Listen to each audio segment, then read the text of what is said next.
Hello, and thank you for joining me. Today I will be presenting the influence of leading-edge tubercles on the sheet cavitation development of a marine propeller at OMAE 2021.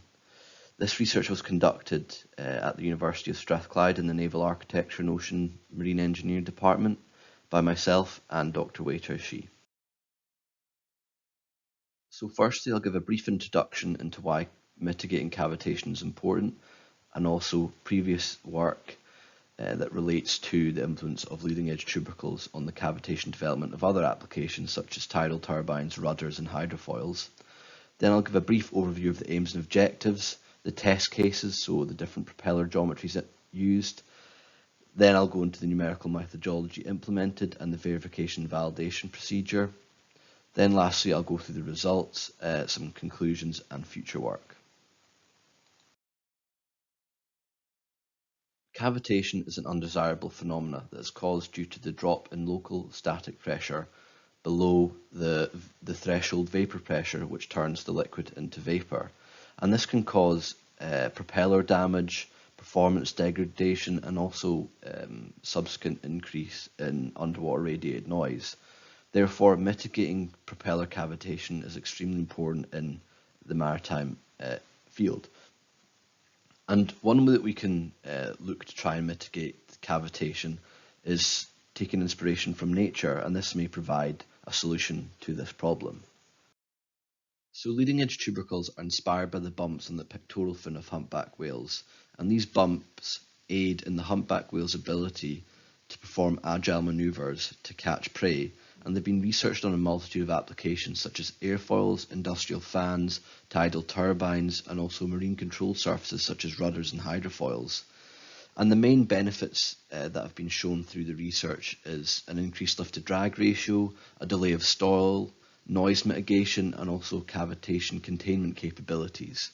And this is believed to be due to the current rotating vortex pairs that are induced by the leading edge sinusoidal waveform, and these can be seen in figure 4.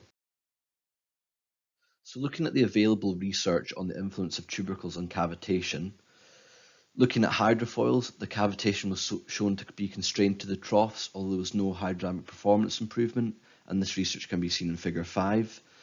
There was also research conducted on rudders where the cavitation was also constrained to the troughs, and it was inferred that there'd be superior hydrodynamic performance in the heavy cavitating conditions for the tubercle configuration compared to the baseline. And lastly, the tidal turbine was also researched on the influence of tubercles on the cavitation development, and it showed a reduction in cavitation and also a reduction in underwater radiated noise. So looking at these studies, we can form a hypothesis where if the tubercles were applied to a marine propeller, it is likely that they will reduce the cavitation severity in heavy cavitating conditions and potentially improve the hydrodynamic performance.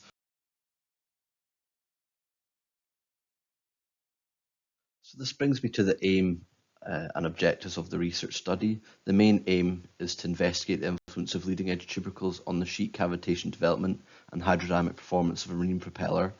And this will be reached by 3 main objectives. Firstly, to design a reference and leading edge tubercle marine propeller, to predict the hydrodynamic performance and fundamental flow behaviour in non-cavitating conditions, and then observe the sheet cavitation development over the propeller blade and predict the hydrodynamic performance in heavy and light conditions. So the 4 propellers used in the analysis can be shown in figure 8. The baseline propeller was based on a B series and also the 3 tubercle propellers. And these tubercle propellers varied in height and wavelength in terms of the geometrical configuration of tubercle, and these parameters can be seen defined in figure 7. Now these parameters were selected based on previous 2D hydrofoil optimization research, and the conditions considered can be seen in table 1, where a set of heavy and light cavitation conditions were considered at a variation of advance ratios. So to reach the main aim and objectives of this study, commercial CFD code *CCM was used. A number of the key CFD parameters used can be shown in this slide. For example, implicit unsteady RANS was used with an SST K omega turbulence model, and the cavitation was described using the Schneider-Sauer cavitation model. Unstructured hexahedral mesh was used in the volume mesh, and the total cell count was around 13 million cells. The boundary layer was resolved using prism layers, and the Y plus was below 1. The propeller rotation was also described using a sliding mesh technique, and this was done by segregating the rotating from the static region, as can be seen in figure 9.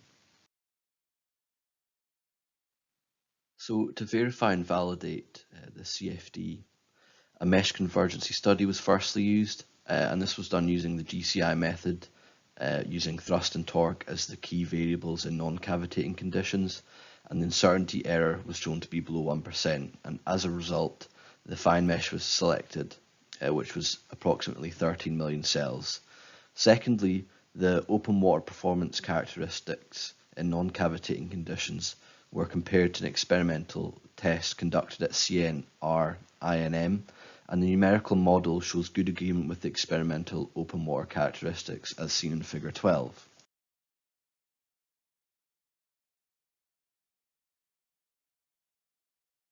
So figure 13 shows the performance change in non-cavitating conditions when the tubercle designs are compared to the reference design.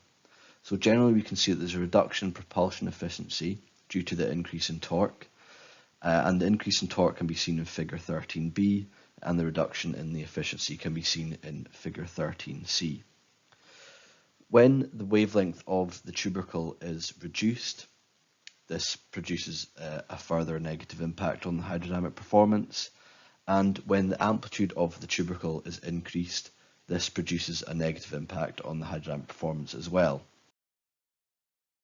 So looking at the flow field in non-cavitating conditions, we can see in figure 14 the counter-rotating streamwise vortices that I spoke about earlier observed along the tubercle leading edge.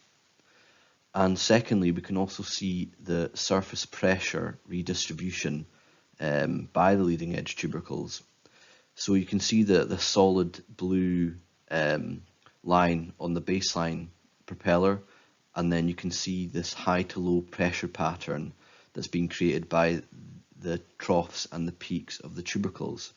So in the troughs of the tubercles, they'll experience a low pressure region, and in the peak region, they will be experiencing a high pressure region. So looking at the cavitation volume reduction when comparing the three tubercle designs to the reference design, we can see that there's a reduction in cavity volume at most of the cavitating conditions considered, and the cavitation volume can be reduced by over 50% with the inclusion of leading edge tubercles. And out of these three tubercle configurations, the longer wavelength and the larger height configuration reduced cavitation the most. So looking at the performance change in cavitating conditions, firstly we can see there's an improvement in the propulsion efficiency in heavy cavitating conditions C1 to C4 for the tubercle designs, although this is dependent on the tubercle configurations, as can be seen in figure 17c. For example, the short wavelength, small height configuration can produce an improvement in the hydrodynamic performance efficiency and a subsequent improvement in propeller thrust, whereas the longer wavelength configurations, and more specifically the long wavelength and the larger height, although this could provide an improvement in propulsion efficiency, this came at a subsequent reduction in propeller thrust. In light cavitating conditions, the degradation in thrust between no cavitation and light cavitation was very minimal, so the performance change observed in these conditions were very similar to that of the non-cavitating conditions. So looking at the cavitation development over the marine propeller blades, we can see in figure 18 at a specific heavy cavitating condition, condition 3, comparing the base to the tubercle designs, you can see the significant reduction in the cavitation volume for the tubercle 1 configuration and the tubercle 3 configuration. Now these configurations have the same wavelength, and the larger height configuration, so tubercle 1, produces a slightly better reduction cavitation volume.